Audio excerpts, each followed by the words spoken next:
उसका जो बलगम आ रहा है उस बलगम के अंदर यदि ब्लड की मात्रा यदि आ रही है तो इसका मतलब 100% वो कौन सा रोग हो गया, उसके टीबी रोग हो गए। तो खांसी तो लगातार वैसे भी हो सकती है, मौसमी बीमारियाँ होती है ना, मौसमी जो बीमारियाँ होती हैं उनके अंदर भी खांसी लगातार 10-10, 15-15 महीने बढ़ते रहती है। तो इसका मतलब वो टीबी नहीं है। मेरा कहने का मतलब है टीबी का एक प्रमुख लक्षण होता है यदि बलगम में यदि ब्लड आना प्रारंभ हो गया, खांस रहा है, खांसते समय यदि ब्लड आ गया मुंह में से, तो इसका मतलब 100% टीबी का लक्षण है। एक बात और, लगातार क्या रहता है बताइए, लगातार क्या रहता है, बुखार, फीवर बने रहना, लगातार बुखार रहेगा। टीबी वाला जो पेशेंट है ना उसको लगातार क्या रहेगा, बुखार बना रहेगा बॉडी के अंदर। ये सब क्या के लक्षण है बताओ, ये टीबी रोग के लक्षण है। दो लक्षण तो इंपॉर्टेंट है, कौन कौन से, एक तो लगातार क्या है बताइए, लगातार क्या है, खांसी हो रही है, ब्लड, और ब्लड में मतलब बलगम में क्या है ब्लड, और लगातार क्या है बुखार। ये तीन लक्षण हमारे किसके होते हैं बताओ, टीबी रोग के। ये प्रमुख लक्षण हमारे गए। ये मामला यहाँ तक क्लियर है क्या?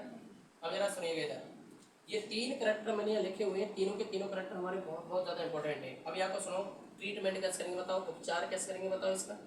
देखो एक बात और याद रखें, बच्चा जब पैदा होता है तो उसके जो सबसे पहला जो टीका लगाया जाता है ना वो टीबी का टीका होता है। सबसे पहले जो टीका लगाएगा ना बच्चे के, जो टीका लगाया जाता है वो कौन सा टीका होता है बताइए, वो टीबी का टीका होता है। टीके का नाम क्या है बताओ, टीके का नाम होता है, बच्चों को जो टीका लगाते हैं ना, और ये लगाया जाता है 1 साल तक के बच्चों के लिए, यानी 1 महीने से लेकर 1 दिन का जो बच्चा हुआ है उससे लेकर के और 1 साल तक का जो बच्चा होगा उसके टीका लगाएंगे। क्या, 0 से लेकर के 1 साल तक, 1 साल तक के जो बच्चों को जो टीका लगाते हैं ना वो टीका हमारा क्या का होता है, बीसीजी का टीका होता है, जो टीबी से बचाव के लिए लगाया जाता है। टीके क्यों लगाए जाते हैं बताओ, कि भविष्य में किसी भी प्रकार का कोई रोग ना हो जाए, टीबी ना हो जाए बच्चे के। तो बचपन में जब बच्चा पैदा होता है उसके तुरंत टीकाकरण का अभियान चलता है, लगातार 3 से 4 साल तक हमारे टीके लगाए जाते हैं। और सबसे पहले जो टीका लगाया जाता है वो का टीका होता है बीसीजी का, और ये लगाया जाता है 0 से लेकर के 1 साल तक के बच्चों के लिए। क्लियर है यहाँ तक बात? और टीके का नाम क्या बताइए, बीसीजी का टीका होता है। बीसीजी का मैं पूरा नाम यहाँ लिख देता हूँ, बीसीजी का पूरा नाम होता है बैसिलस कालमेट गुएरिन। ये बीसीजी का हमारा क्या हो गया पूरा नाम।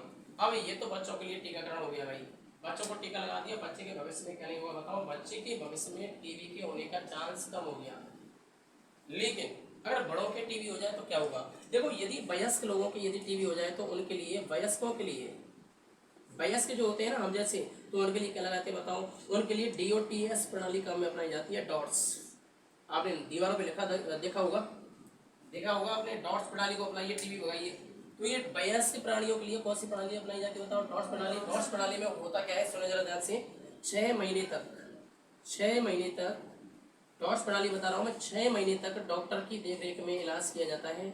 6 माह का एक कोर्स होता है और 6 महीने तक इलाज चलता है टीबी पेशेंट का। जिस व्यक्ति को टीबी हो चुकी होती है या टीबी हो गई है उसके 6 महीने तक ट्रीटमेंट चलेगा। और ये प्रणाली कहलाती है, डॉट्स प्रणाली कहलाती है। और डॉट्स का भी पूरा नाम लिख देता हूँ मैं इधर, देखो इसका नाम होता है डायरेक्ट, ये प्रॉब्लम आ जाती है कभी कभी, डायरेक्ट ऑब्जर्वेटिव, डायरेक्ट ऑब्जर्वेटिव ट्रीटमेंट, एस का मतलब होता है सिस्टम। तो नाम क्या हो गया पूरा बताइए, डीओटीएस का, डायरेक्ट ऑब्जर्वेटिव ट्रीटमेंट सिस्टम, ये पूरा नाम होता है डीओटीएस प्रणाली का। और ये प्रणाली हमारी अपनाई जाती है वयस्क प्राणियों के लिए। 6 महीने तक डॉक्टर की निगरानी में उपचार किया जाता है डॉट्स प्रणाली के अंतर्गत। क्लियर है? देखो नाम इसका क्या है, डायरेक्ट, डायरेक्ट इलाज किया जाए, ऑब्जर्वेटिव का मतलब होता है निदान किया जाता है, ट्रीटमेंट किया जाता है इस सिस्टम के अंदर। तो डॉट्स प्रणाली में 6 महीने तक डॉक्टर अपनी नजर में रखता है पेशेंट को कि उसे कब कौन सी दवाई लेनी है। क्लियर है? ये डॉट्स प्रणाली याद हो गई। ये हमारा टीबी रोग क्या हो गया, खत्म। क्लियर है यहाँ तक? टीबी रोग में वैसे कुछ है नहीं है इसके अंदर, खाली हमारे ध्यान से 2 क्वेश्चन आते हैं तो हमारा ये आता है कि टीबी जो रोग होता है वो क्या के द्वारा फैलाया जाने वाला रोग है, तो याद रखिएगा जीवाणु के द्वारा। जीवाणु का नाम क्या है बताओ, माइक्रोबैक्टीरियम ट्यूबरकुलोसिस। ये जीवाणु हमारे कैसे आकार के होते हैं बताइए, ये हमारे होते हैं कैसे आकार के, दंडाकार आकृति का हमारा होता है। और इसमें टीबी रोग के लक्षण क्या है हमारे, साधारणतः खांसी रहेगी, बलगम में खून आएगा, लगातार क्या रहेगा बुखार, ये सारे के सारे हमारे लक्षण हैं इसके। और यदि हम उपचार के बारे में बात करें, छोटे बच्चों के लिए हमारा टीका लगाया जाता है, बीसीजी का टीका लगाया जाता है। वयस्कों के लिए कौन सी प्रणाली का मिला जाती है बताओ, डीओटीएस। ये तमाम प्रकार के ट्रीटमेंट का सिस्टम मैंने आपको बता दिया। सिम्टम्स वगैरह हो गए, पहला लिखा है तो यार पहले मैं अभी लिख देता हूँ तो नोट कर देता हूँ, एक बीमारी आपकी खत्म, टीबी का खात्मा हो गया भैया। और ये भी माना जा रहा है, सुनो इधर एक क्वेश्चन ये भी आ सकता है, सुनो इधर, ऐसा माना जा रहा है कि राजस्थान सरकार के द्वारा ये प्रयास किया जा रहा है कि 2025 तक 2025 तक टीबी मुक्त राजस्थान, टीबी मुक्त राजस्थान का लक्ष्य रखा गया है, ये याद रखिएगा। और एक बात और बता देता हूँ, टीबी रोग में सबसे ज्यादा जो संक्रमण फैलता है ना, वो फेफड़े खराब हो जाते हैं टीबी में। तो यहाँ ये क्वेश्चन भी आ सकता है कि टीबी रोग में हमारी बॉडी का कौन सा अंग प्रभावित होता है। तो टीबी रोग के अंदर हमारी बॉडी का कौन सा अंग प्रभावित हो रहा है बताइए, फेफड़े या लंग्स जो होते हैं हमारे खराब हो जाते हैं। आएगा समझ में। टीबी रोग का एक प्रमुख लक्षण ये भी होता है कि टीबी रोग में हमारी बॉडी का कौन सा अंग प्रभावित हो रहा है बताइए। टीबी रोग में हमारी बॉडी की फेफड़े क्या होते हैं, खराब हो जाते हैं, डैमेज हो जाते हैं। क्लियर है। तो टीबी में बताओ हमारी शरीर का कौन सा भाग प्रभावित हो रहा है बताओ। टीबी रोग में हमारी बॉडी के फेफड़े खराब हो जाते हैं, फेफड़े प्रभावित होते हैं टीबी रोग के अंदर। ये कई बार क्वेश्चन जो है पूछा गया है कि टीबी रोग में सबसे ज्यादा संक्रमित जो हिस्सा होता है वो बॉडी का कौन सा वाला हिस्सा होता है। तो याद रखिएगा, फेफड़े हमारी बॉडी के सबसे ज्यादा प्रभावित होने वाले हिस्से होते हैं टीबी रोग के अंदर। चले आगे। अब एक चीज बताओ, टीबी मेरे हिसाब से तो आपको याद हो जाना चाहिए, याद हो गया होगा, ज्यादा कुछ है नहीं इसके अंदर।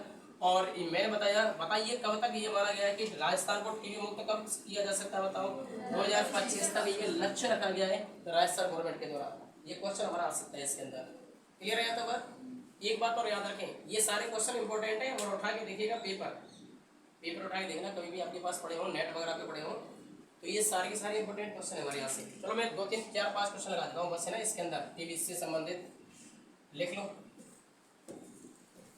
टीबी रोग एक जीवाणु जनित रोग है। आते जाओ फटाफट। टीबी रोग एक जीवाणु जनित रोग है। यह है माइक्रोबैक्टीरियम ट्यूबरकुलोसिस। अच्छा, एक बीमारी और पढ़ी है बेटा आपने, सुना इधर, सिलिकोसिस पढ़ा है। सिलिकोसिस पत्थर की जो पत्थरों में जो काम करते हैं, खान में जो लोग काम करते हैं, उनके रोग होता है, संक्रमण हो जाता है, उसमें फेफड़े खराब हो जाते हैं। सिलिकोसिस में क्या होता है मालूम है आपको। सिलिकोसिस क्या होता है, जो पत्थर की खानों में काम करते हैं ना, उनकी बीमारी हो जाती है, फेफड़ों से संबंधित बीमारी हो जाती है, जिसको अपन क्या कहते हैं, सिलिकोसिस। जैसे बयाना में पत्थर निकाला जाता है ना, लाल पत्थर, तो वहाँ पर अधिकतर जो रोग होता है ना, वहाँ के जो लोग हमारे जो होते हैं संक्रमित होते हैं, वो कैसे होते हैं, सिलिकोसिस से।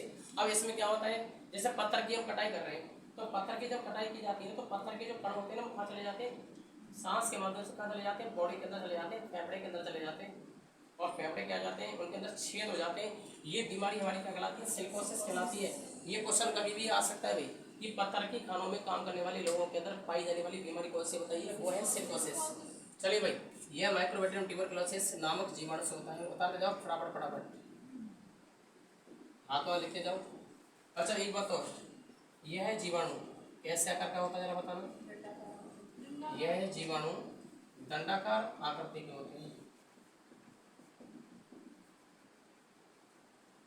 दंडाकार आकृति के होते हैं।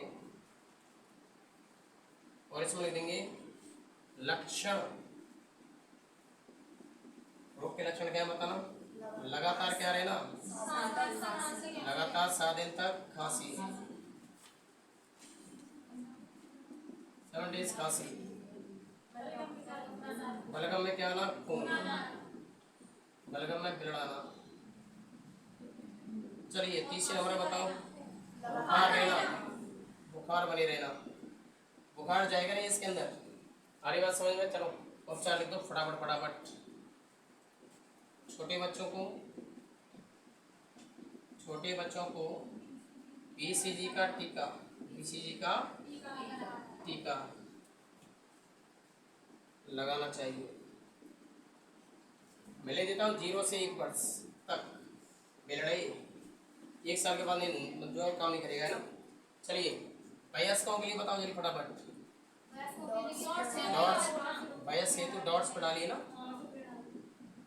डॉट्स प्रणाली अपनानी चाहिए। और फुल फॉर्म लिख लेना, इनके लिखी हुई है सारी फुल फॉर्म्स। और यहाँ लिख लेंगे इंपॉर्टेंट पॉइंट, बच्चे के जन्म के तुरंत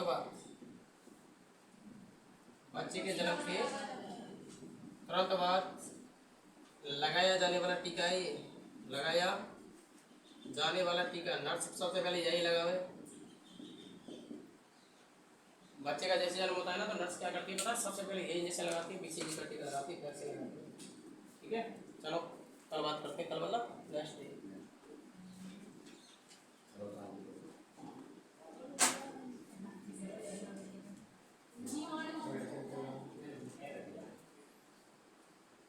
हाँ भाई याद कर। सर जी नमस्ते। नमस्ते भाई। किसकी है भाई? वो तो पता किसके है?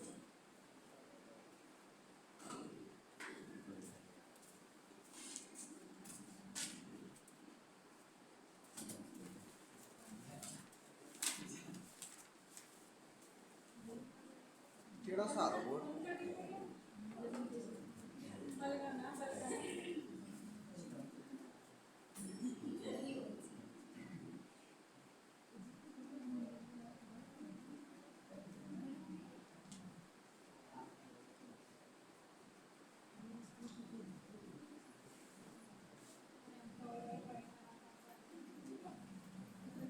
ये भाई बीसीजी फुल फॉर्म क्या है?